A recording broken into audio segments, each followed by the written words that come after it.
سورۃ الحشر کی آیت نمبر 18 سے یہ درس شروع ہوتا ہے۔ اللہ رب العزت اس آیہ مبارکہ میں اہل ایمان سے مخاطب ہے۔ یا ایھا الذین آمنوا، اے وہ لوگو جو ایمان لائے۔ ایمان در حقیقت تصدیق کا نام ہے، اور وہ 6 امور جنہیں ایمان کی بنیاد اور رکن قرار دیا گیا، ان کی مکمل تصدیق ایک صحیح معرفت کے بعد۔ وہ 6 امور حدیث جبریل میں بیان ہے،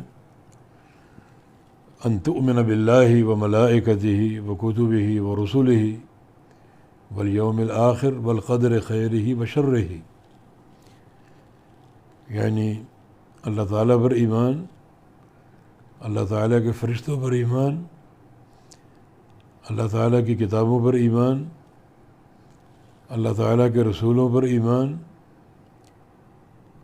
اور روز آخرت پر ایمان، اور تقدیر پر ایمان۔ یہ 6 امور ایمان ہیں جنہیں ایمان کے ارکان قرار دیا گیا۔ ان 6 امور کی صحیح معرفت ہو، اللہ اور اس کے رسول کی منشا کے مطابق، اور مکمل تصدیق ہو، تو وہ بندہ مومن ہونے کے لائق ہے۔ اور ظاہر ہے کہ یہ ضروری ہے، نبی علیہ السلام کی حدیث ہے کہ لن تدخلوا الجنۃ حتی تؤمنوا، اس وقت تک تم جنت میں داخل نہیں ہو سکو گے جب تک ایمان نہ لاؤ۔ اور ایک اور حدیث میں آپ کا ارشاد ہے کہ لا تدخل الجنۃ الا نفس مؤمنہ، کہ جنت میں صرف مومن نفس، مومن جان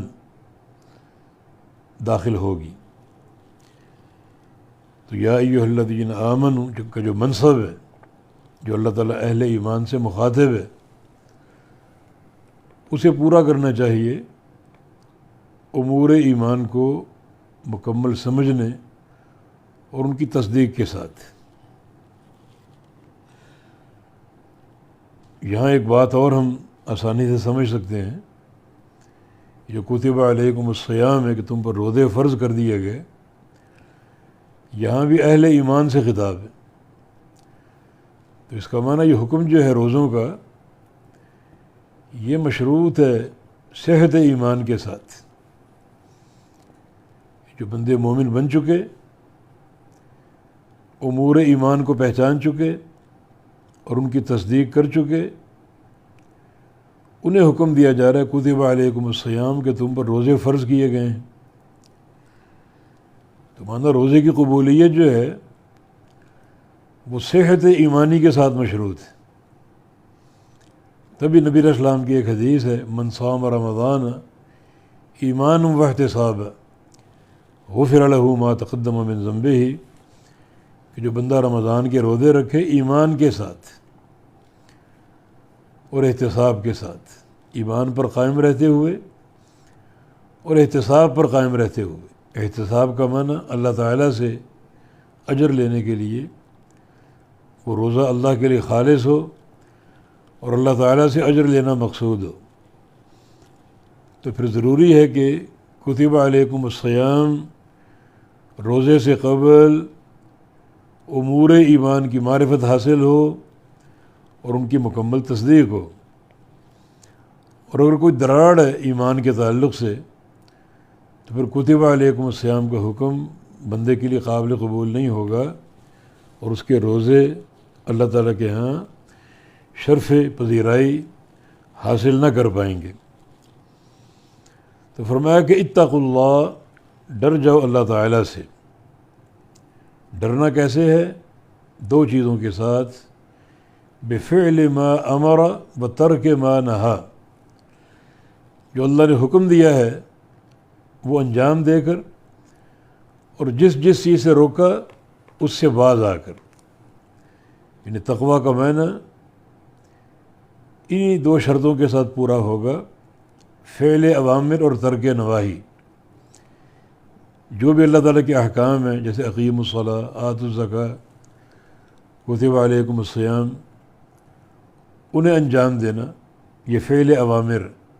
اور ترک نواہی، جس چیز سے اللہ نے روکا، جیسے لا تقربوا الزنا، حرم علیکم المیت والدم ولحم الخنزیر، تو ان سے رک جانا اور بعد آ جانا، یہ حقیقت تقویٰ ہے. اتقوا اللہ، اللہ سے ڈر جاؤ، فعل اوامر کے ساتھ اور ترک نواہی کے ساتھ. تقویٰ کا ایک معنی اور بھی ایک حدیث سے ماخوذ ہے، اور وہ ہے نبی علیہ السلام کی پوری طرح اطاعت کرنا. کیونکہ نبی علیہ السلام نے فرمایا تھا انی اتقاکم للہ، کہ میں سب سے بڑا متقی ہوں.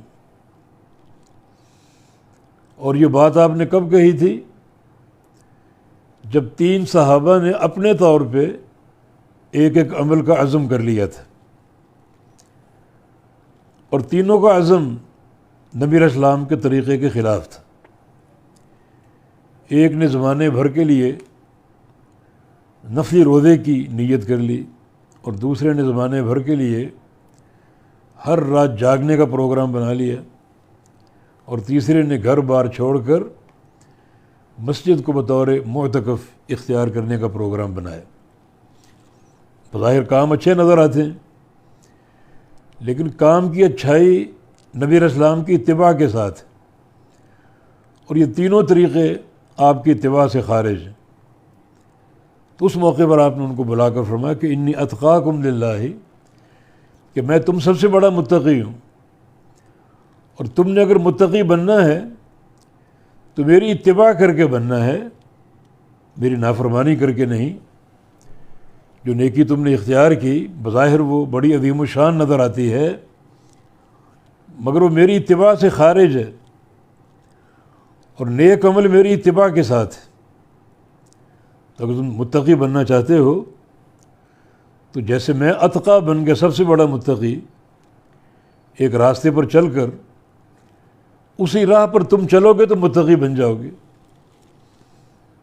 اس راستے کی خلاف ورزی کرو گے، چاہے وہ دوسرا راستہ کتنا نیک نظر آتا ہو، تو تم متقی نہیں بن سکتے. مانا تقویٰ اللہ کے نبی صلی اللہ علیہ وسلم کی اطاعت کا نام ہے، آپ کی اتباع کا نام ہے. فرمایا کہ اتقوا اللہ، ڈر جاؤ اللہ تعالیٰ سے اور تقویٰ اختیار کر لو رسول اللہ صلی اللہ علیہ وسلم کی اطاعت کر کے، اور ہر اللہ تعالیٰ کے امر کو اختیار کر کے، اور ہر اللہ تعالیٰ کی نہی سے باز رہ کر. اس فرمایا کہ ما آتاکم الرسول فخذوہ وما نہاکم عنہ فانتہوا.